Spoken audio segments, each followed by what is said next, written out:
Here's to you, Mrs. Robinson. Welcome back. I'm Mac, the movie guy, aka John Stark. Website macthemovieguy.com, just in case you have stumbled into the realm of me for the first time. I'm a blind film critic, so that's new. I know there's a ton. I subscribe to so many movie critics on YouTube, so I know how many are out there. Pretty much if I see a movie critic, I'm like, subscribe, just to pay it forward. I hope it helps me one day.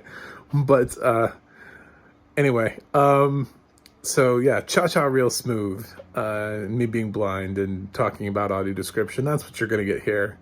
I saw this on Apple Plus. I didn't go to the theaters. I know Apple is releasing this in theaters, which makes me think that they think this is an Oscar contender, and I'm not sure that is, or maybe they're just contractually obligated. When they bought it out of Sundance, Cooper Raiff made sure to get a minimum commitment on theaters, or it's a crowd pleaser, and they just wanted to fill. I have no idea why it has a theater count.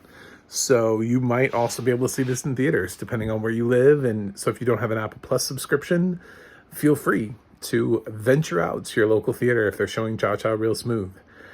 This film is written, directed, and stars Cooper Raiff. The trifecta. The dude is 22, and he's making movies that are getting sold for millions at Sundance, and I feel so inadequate as I hold my iPhone as a blind dude with 52 subscribers on YouTube. This dude is killing me. Cooper Raiff, you have murdered me. Dead. I'm dead, Cooper Raiff. Just want you to know that. I feel so inadequate. I'm like, how do I even grade this dude now? I feel like I should just go A+ for his life. Like, you've surpassed me, sir. You have a movie at Sundance that sold for $15 million to Apple Plus, and I'm sitting here in my house reviewing it with my iPhone to my 52 subscribers. It's not really the same. Like, who am I to tell you whether or not you've been successful in your endeavors? But the good news is I really liked this film for the most part. It's easy to just say it's a coming of age story and then just run away and not tell you anything else. But it's not entirely a coming of age story, because it kind of feels more like, at least the vibe that I got when I was done, is it felt more like a story that could have taken place to characters at any age. It was more like he needed the permission to move on, to move forward. When we meet Cooper Raiff's character Andrew, who is the protagonist of the story, he's fun-loving, he's exciting, energetic, he's the man. Everybody seems to like him. There is sort of a scene at the beginning when he's a child, so I don't mean like when we first meet him, but that's we'll talk about that later. As a 22-year-old, he seems to have all of his stuff together. The one thing is he's saving up his money so he can try to go to Europe and, I guess, reconnect with his high school girlfriend who's studying abroad in Spain. That's sort of his big goal in life. Otherwise, he doesn't really have anything going on. He's like a college dropout. He works in like a fast food place. He parties. He's even got a girl that he parties with. So he's, I guess, cheating on. Is he cheating? I don't know. On Spain girl. I forget her name. She has a name, but she's not in the film. So to me, it kind of felt like the film was building up to give him permission, because it was like everybody else could see, dude, you should let it go and move on with your life and do something else. Like, feel free to step away from this. You don't owe her anything. You don't owe this relationship anything. You can just start. Your life can start now. Sort of like he's waiting for his life to begin, which is, I guess, kind of a factor of coming of age stories. But I think a lot of people are focusing so heavily on this relationship between him and Dakota Johnson as being this thing where she teaches him all of these life lessons. She doesn't really teach him that much. They kind of teach each other, because she's in a similar relationship, which I think confuses things, because she's got a fiance that is a lawyer who's currently in Chicago fighting a law case, and he does come back and forth. We do see him in the film. He's played by Raul Castillo. She lives in his house. She talks about her insecurities over being left because her daughter, Lola, is autistic. Her daughter, Lola, is played wonderfully by Vanessa Berghart, by the way. And Dad left. I guess Dad didn't want to deal with an autistic child. So he peaced out and Domino was left alone. And so she's looking for that stability. She's looking for her life to begin as a mother. You know, she's got a child that's growing up and she's ready to grow up with her. So, and meanwhile, Andrew is at this stage in his life where he's so good at partying that he actually, while he takes his brother to a bar mitzvah, ends up being hired to be like a party starter at bar mitzvahs. Is the best way to describe it. He gets the party started. He's that good at having fun that he makes other people have fun. Like, he knows, he's just so comfortable in his own skin that he can just get other people to have fun. That's really how he meets Domino and Lola in the first place, is that they're not dancing. And he's trying to get everybody dancing. He's going around the room dancing. So it's not like he walks over to Domino. It's not this like moment where he sees this lady across the room and he's like, I must have her. You know, it's not like that. He wanders over and, you know, he learns about her situation and he's like, well, I bet I can get her to dance. And they bet and he ends up winning. He ends up getting her to dance. So he's just that guy with such that kind of personality. And I would say he contributes as much to other people's lives as they contribute to his own. You know, he has a different dynamic with every character. He brings to Domino this life,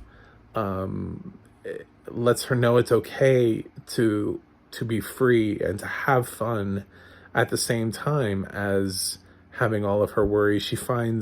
I feel like by the end of the film, she's found a balance in her life. Instead of just worrying about Lola all the time, she seems to be a little bit more at peace by the end of the film. And with Lola, he has this special relationship because he's the only one that talks to her like a normal person.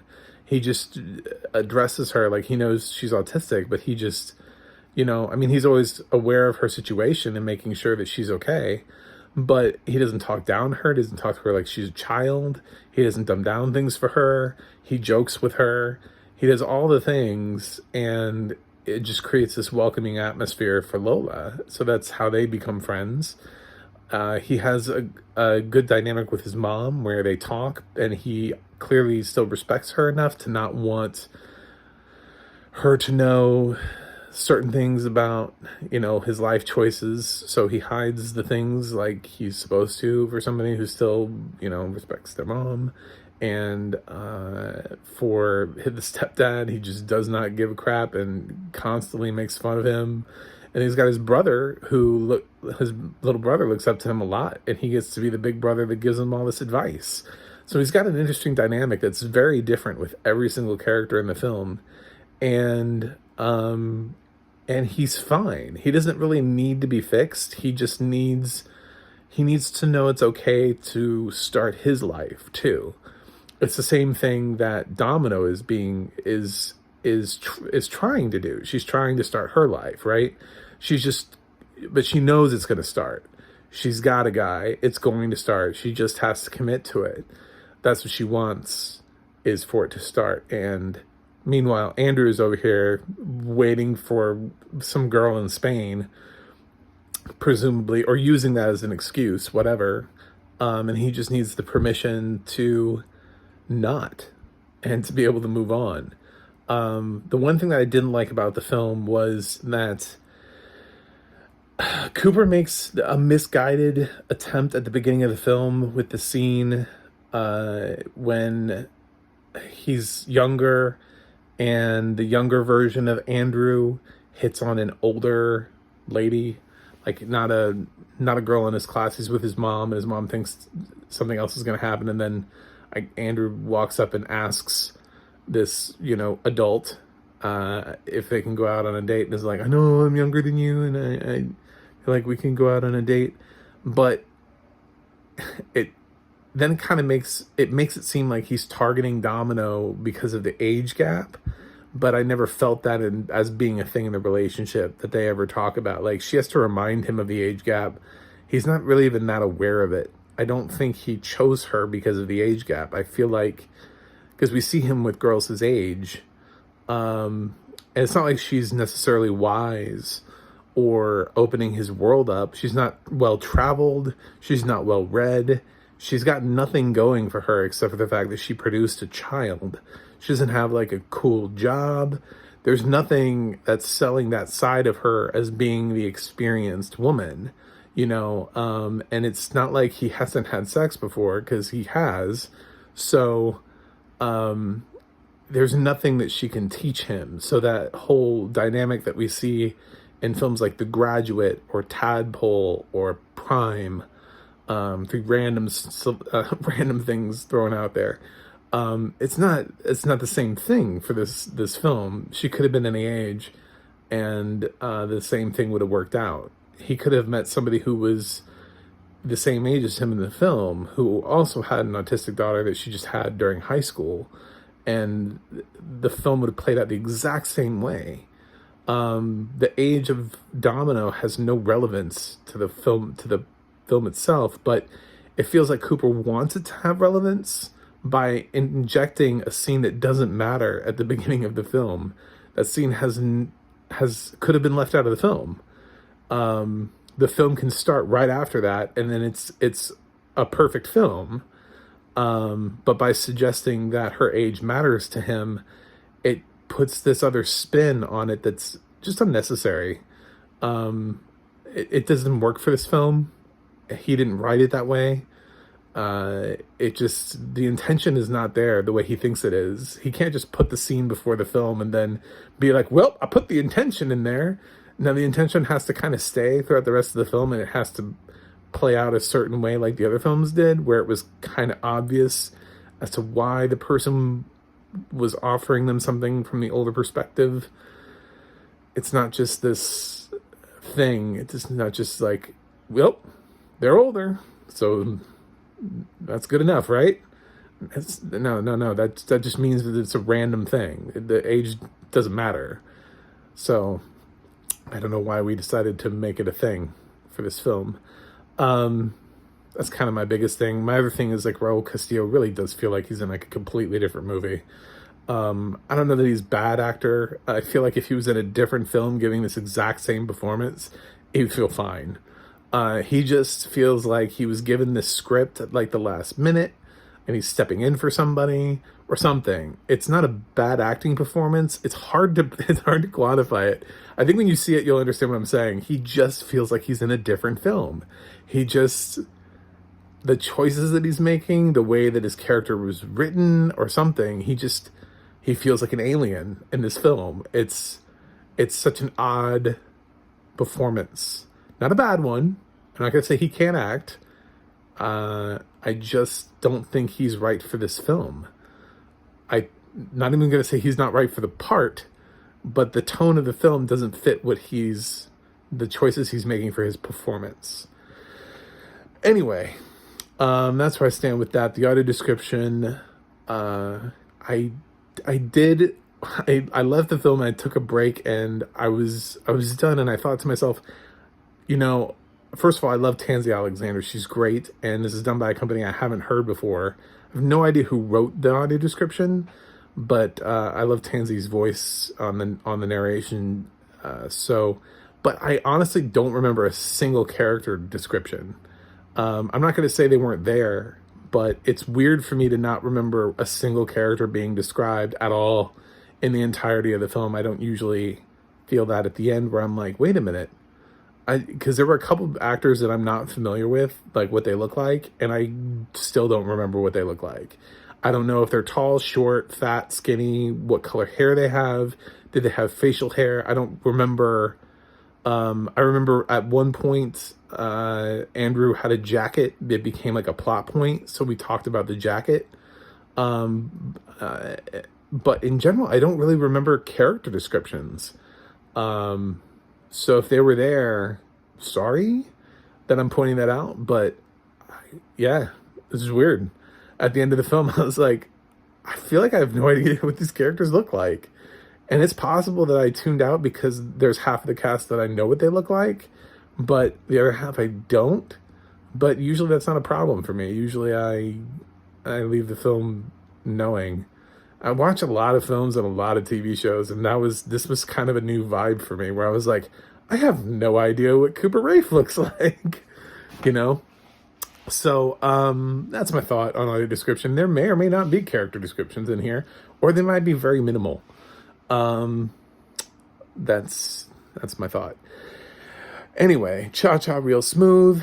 It's a silly title. It doesn't really make any sense. This is not really a film about dancing. It has some dancing in it, but this film has a lot of bar mitzvahs in it too, about as much bar mitzvah time as it does dancing time. So this film literally just could have been called Bar Mitzvah All Day, and would have been made about the same amount of sense.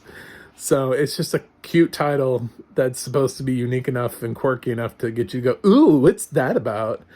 It's not about cha-cha, I can tell you that. But with that in mind, I did actually like it pretty well. I thought it was good.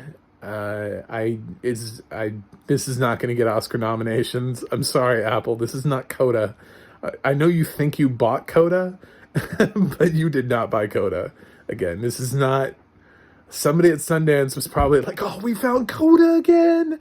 We're going to get another Best Picture nom. No. This film probably won't get any nominations. Its best hope is for original screenplay. Would be giving Cooper Raiff, and that's a long shot. I can't see this film remotely in any other categories. So I'm gonna give Cha Cha Real Smooth a B+. I do recommend it. I know it kind of seems like I didn't recommend it, but there's something quirky, there's something special about this film. There's something really special about Cooper Raiff and his voice as a writer, director, actor. I'm excited for his future. I would definitely watch his next film. So I don't know. I'm not entirely sure if this film was worth 15 mil out of Sundance. It's certainly not going to get a Best Picture nomination. That's an easy one for me. Let me know what you think in the comments. Don't forget to like and subscribe. And you can go to the Audio Description Project and see what else has audio description, and the adna.org to see what else Tansy Alexander has described before. I'll give you a hint. Stranger Things is one of them. So if you've been listening to Stranger Things, then that's where you've heard her voice before. Thank you for watching this review, and I will hit you with more reviews. I promise. I'm gonna just gonna throw them at you randomly, or possibly I'm going to throw them at you real smooth.